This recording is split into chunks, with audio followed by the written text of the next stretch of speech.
I need to hurry up and get this done. I need some breakfast. Welcome to my dojo. This is KungFuPizzaPrty, and I'm your host, Brandon Knight. And today we are going back to the arcade, this time with my review of Resident Evil Damnation. Here on KungFuPizzaPrty, I seek to deliver high-flying action in 30 minutes or less and serve up some wisdom one slice at a time. As we have been going to the arcade this year, I have been predominantly focusing on video game films that cover games that are fighting or beat-em-ups. For very obvious reasons, you are listening to a martial art pop culture show. That's mostly what I've been focusing on. Today marks our first film that is going to be outside of the fighting beat-em-up games and into the world of survival horror. And in the months to come, more of these are going to pop up. Not necessarily more survival horror or Resident Evil. I'm not watching Return to Silent Hill, okay? That I am not doing. But in the coming months, particularly once we get past October with the Street Fighter reboot, I'm going to start looking at a variety of different kinds of video game films, no matter what the genre is. A lot of them are going to be more in the action category, but this is the first one outside of the fighting beat-em-up category. And as I have said on the show before, I think horror, and in this case survival horror, lends itself towards the martial art. I think it pairs very well with the martial arts because, if anything, it gives me, as a martial artist, the fun little mental exercise of, okay, so how would I survive being attacked by a licker or a tyrant? Like, fight. It is ridiculous. I am not that kind of self-defense instructor that's telling you that you have to prepare for such an encounter. However, if the martial arts are supposed to be preparing me to protect myself and protect people around me, watching horror movies, diving into survival horror games does kind of put into perspective a little bit of like, okay, so what do they say would work or doesn't work? That being said, if you are a big fan of Resident Evil, if you're a fan of Resident Evil, or maybe you just did a quick Google to bring this movie up because you're like, which one is this one again? You may be a little surprised by today's pick because Resident Evil Damnation is not one of the many Mila Jovovich, Paul W.S. Anderson live actions. It's not one of the live action remakes. It's not the Netflix streaming series. It's actually a CGI animated film from Sony Japan. And with that, it's not even the first one. There's 4 of these movies. It's the second one. So, Brandon, let me ask you a question. This is you as the listener. Maybe I should do a Jim Gaffigan voice. Well, this is interesting. Why did you pick the second one of an animated film? So, there's a reason for that. I hope none of you actually sound like that in real life. There is a reason. Let me explain.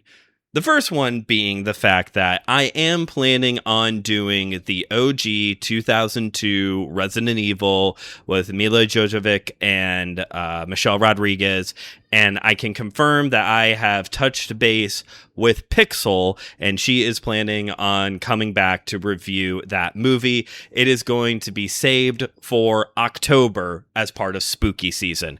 I actually pitched her 2 films. I figured Pixel would pick Resident Evil. We've been over this with her before, that she's a big survival horror fan, but I did pitch a certain other horror video game film, a movie that could make you ask the question, do you smell what Columbine is cooking? Which is probably a distasteful joke, but you could maybe put 2 and 2 together and guess what the other movie is. I am planning on doing that one still too, but Pixel will be here for Resident Evil 2002. So that's why I'm not doing that one right now.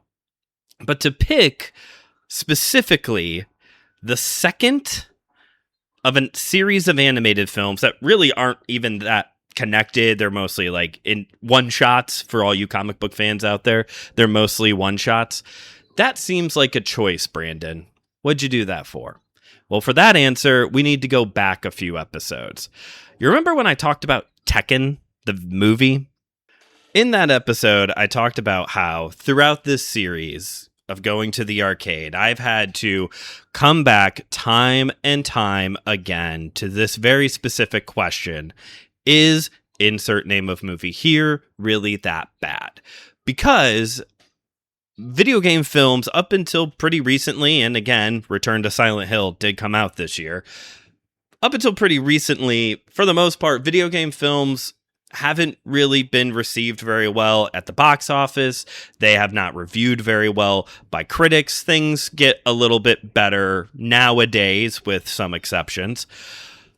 But overall, these films, especially if you go by Rotten Tomatoes, they don't do very well. And I found a list on Wikipedia of video game films adapted from video games. I was looking at this list on Wikipedia of all the video games that have been adapted to films because, quite honestly, once you move past US theatrical releases, there's actually a lot of movies out there. Animated films, films made in Japan, direct to DVD. Like, there's a ton of video game to film adaptions. And I look at it every once in a while to make sure I'm covering my base as well.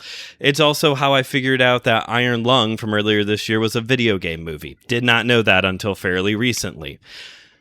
Anyway, on this table from the Wikipedia page, it's got some additional information as, release date, how it did in the box office, and it has the Rotten Tomatoes score, which is how I was able to say, yeah, in general, video game films seem to score somewhere right around like the teens, the 30s, and rarely do you see a movie higher than 65%. The highest rated video game film on Rotten Tomatoes is Sonic the Hedgehog 3 with an 86. Asterisk. And I said, put a pin in that. We'll come back to it later.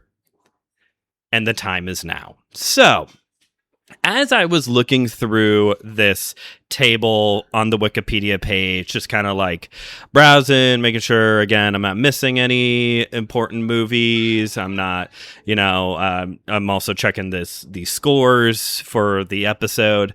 Something immediately caught my eye. In a sea of 13s and 32%, something caught my eye. 100%. There was one movie with a 100% attached to it. Would you like to take a guess what movie that was? Yep, that's right. Resident Evil Damnation. This CGI animated film that was like watching one giant cutscene was rated 100%. But that didn't make any sense because as I flipped over my my tabs rather, as I flipped through my tabs, the highest rated video game movie on Rotten Tomatoes, according to the article put out by Rotten Tomatoes, is Sonic the Hedgehog 3 with an 86. And there's a big gap between 86 and 100. So I'm like, well, that's weird. So then I pull up the official list from Rotten Tomatoes of all of their 100% films. And I'm scrolling through, and it's Toy Story, Toy Story 2, Singing in the Rain, all these foreign films I had never heard of, which is fine, because actually that kind of confirms something for me, that this doesn't have to do anything with the fact that this is a Japanese movie. So by the way, if you come across Biohazard Damnation, same thing, because that's what Resident Evil is called in Japan. And honestly, since the series focuses on bioorganic weapons, something about Biohazard actually makes more sense to me as a title, though Resident Evil is a cool name.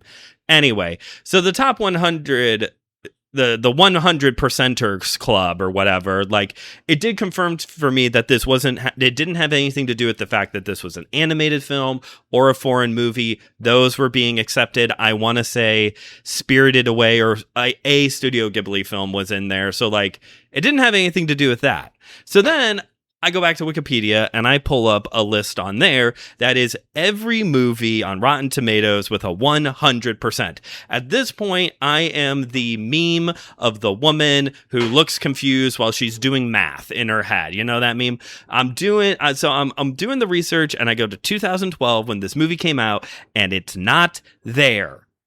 So now I switch memes. I'm no longer the woman doing math in her head. Now I am Charlie Day exposing a conspiracy theory. There is a conspiracy against this movie. Rotten Tomatoes is trying to hide the fact that Resident Evil Damnation is a 100% film because that will mess with their motif of, we are the ones who are chronicling all the great, sophisticated film bro films. These are the great films. And if they're hiding Resident Evil Damnation from us, what other movies are they hiding from us? Does Ernest Save Christmas actually have a 100% and we just don't know it? Who else are you hiding from us, Rotten Tomatoes? Speak now. That's when I found out that there's actually a loophole in all of this. Here I am with my tinfoil hat tied on nice and tight when I finally found out this very interesting bit of information. That on Rotten Tomatoes, you can have a 100% rating, but you are not, quote, certified fresh until 20 critics have reviewed the film and however the weighted system works, comes out to 100%.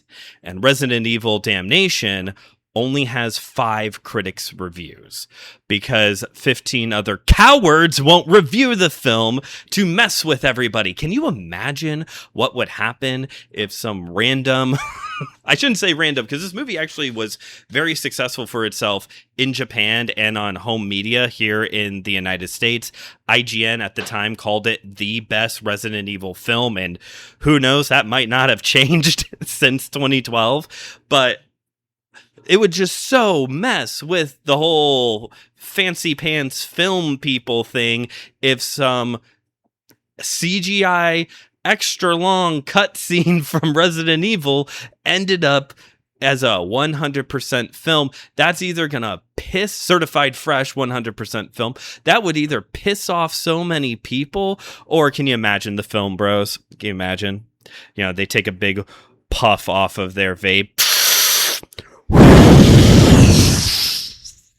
Don't mind me, I'm just sucking down some juicy fruit, hubba bubba, because vapes are not normal flavors. They're not smoke or nicotine or wood. It's, dragon fruit. I have my Red Bull dragon fruit vape here, and I'm going to sit down to watch Biohazard Damnation. It's a foreign film of exquisite taste. I can't wait to hear that in the playback. So now I'm curious, and I haven't had a chance to look at it yet, but now I'm curious, what other movies have a 100%, but they're not certified fresh because only 12 people have critically reviewed it? And what is the movie, and please tell me it's Ernest Saves Christmas, that has 19 critic reviews at 100%? Because seriously, at that point, just give it to them. Or find somebody to do one more review, whatever. The point is, Rotten Tomatoes is weird, and people are obsessed with it, and I do film reviews, so I have to talk about it, but also I get to poke fun at it, so that's kind of nice. So for once, and maybe the only time here on this show, I get to ask the question for this series, was Resident Evil Damnation really that good? No, it wasn't. Which I know totally buries the past 10 minutes of this show, but it was good. Don't get me wrong. There was a lot to enjoy about this movie. Was it the greatest video game film or one of the greatest films I have ever seen in my life? No. It's definitely worth checking out. It's a lot of fun. And actually, I think it was from that same IGN article. They said that the movie probably would have done even better home media release here in the US if it was just more easily accessible. And the good news for you all is that has changed since 2012. It's right there on Tubi. All four of them, actually, if you want to check all of them out. But if you want to watch it, that's where I found it. It's on Tubi, nice and easy. I think some of the other Resident Evils are on there too, and hopefully they stay there for the next few weeks because I need to watch one of them. So 2012 was actually a busy year for Resident Evil because not only did this animated film come out then, but also so did Resident Evil Afterlife. I think it was Afterlife came out that same year as well, and Resident Evil 6, the latest installment at that time in the mainline franchise. And if you know anything about the other two projects, you can also imagine why Resident Evil Damnation was received so positively. It also helps that this movie and the other animated CGI films are set within the video game universe. So if you're really into the video games, especially the mainline ones, and you haven't seen these, I'd encourage you to go check it out because they are technically a part of this cinematic universe. It features a fairly original story set outside a lot of the typical parts of the Resident Evil franchise. It doesn't take place in Raccoon City. The Umbrella Corporation is not referenced. You do have tyrants and lickers and two of the biggest stars of the franchise, but it is an original story, takes place in a completely different area, and usually that's a bad idea, right? Like, we've seen plenty of times in other places where somebody has like the idea for a show or a movie, and then they'll pair some random IP that they own the license to just to like keep the license or just to have another thing out there because people will watch anything. And now there's some really weird Riverdale program attached to the rest of the Archie universe. But kudos to director Makoto Kamiya, who, even though was focused on doing an original story outside of a lot of the usual elements, he brought Capcom in to the creative process to make sure that the characters that they were using made sense and that what they were doing would be typical to what the characters in the games, their counterparts in the games, how they would act in certain situations. And that's a big deal because we have talked about a few times here with movies like Double Dragon, like DOA Dead or Alive, that basically these developers and publishers sign the check and say, all right, here you go. Let us know when the red carpet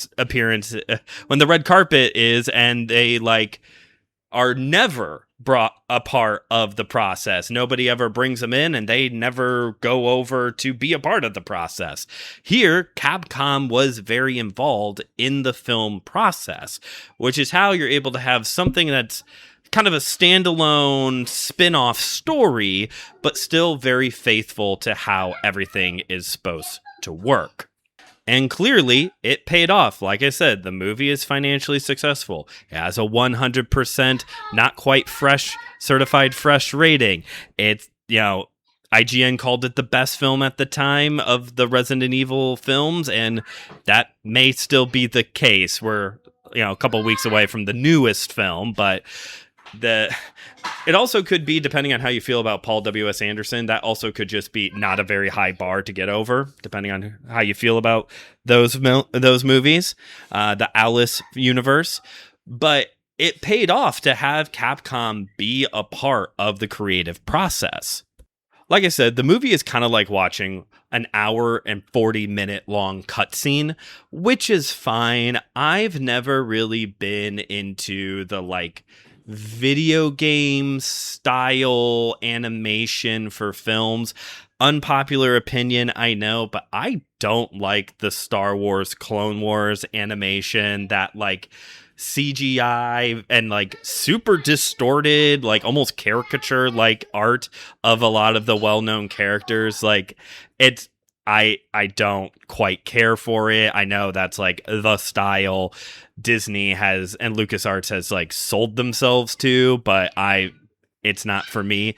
That being said, there were aspects of this that I really enjoyed because there were parts of the story where it would switch to first person, and you would be in the place of Leon S. Kennedy as he's going through a hallway. And, you're like, a lot of these were done early on in the film when they're still kind of establishing like the horror elements. So you're going through creepy hallways and tunnels, hoping that zombies or lickers don't jump out at you.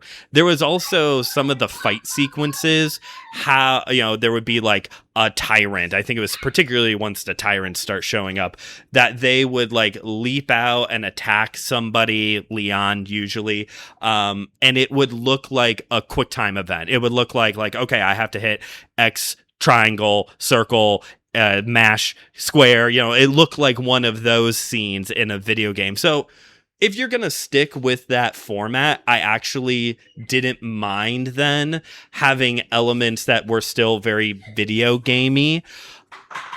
The biggest draw for me was the plot. Resident Evil Damnation is more like a Mission Impossible film than a horror movie, which makes sense. By this point in the game franchise, they had diverted away a little bit from the strictly survival horror to more of a shooter action adventure genre. And this is what this movie feels like. It feels more like a political action thriller than survival horror strictly. After the fall of the Soviet Union, there are newly formed countries that were previously countries that the USSR took over. One of these is the Eastern Slav Republic, which is a name they spent no time on whatsoever. This Eastern Slav Republic is in a state of civil war currently because basically there is fighting amongst the people as to how they are to progress forward. Some people want to embrace democracy and be very progressive, while others want to go back to the more traditional oligarchical ways that they used to run the country. And Leon S. Kennedy, our boy, has been sent into the country because there are rumors that there are BOWs, by bioorganic weapons being used. Spoiler, both sides are using them. One side has figured out a way to control lickers. The other one, the government, has tyrants. And the government is planning on using these tyrants to basically create a narrative where the terrorists, the people who want to go back to the traditional ways of the country, these terrorists are have been destroyed by a freak accident, and all of the head elders, who the government secretly murdered, have surrendered. So it's, rather than it being about Umbrella Corporation doing shady pharmaceutical science and Raccoon City gets leveled as a result, instead you have more of a political drama asking the question, what is the government really doing with experimental weapons that nobody should be using? Leon S. Kennedy and his massively impressive spinning hook kick is voiced by Matthew Mercer, who did voice Leon in Resident Evil 6, has done a lot of English dub video games and animes, but is most known for being the Dungeon Master with Critical Role. He's the Critical Role guy, folks. The only other regular occurring Resident Evil character that's represented here in the film is Ada Wong, and Ada Wong is doing what Ada does best. She's heard about the bioweapons, and so she's there to steal one to sell to somebody. And of course, help out Leon at some point. Roll credits. Like I said, they brought Capcom in and made sure that everybody was doing the things that they would normally do.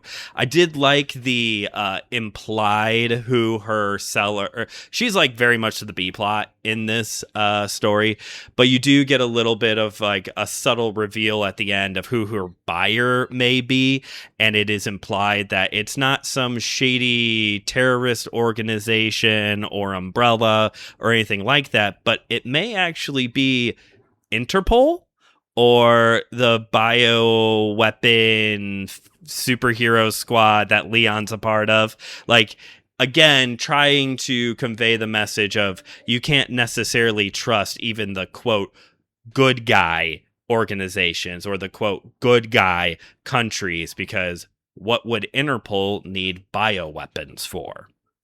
Ada is voiced by Courtney Taylor, who voiced Ada in several of Resident Evil games. She's done all kinds of voice work in video games and was also the voice of Starla in regular show. Starla! The voice of Starla in regular show.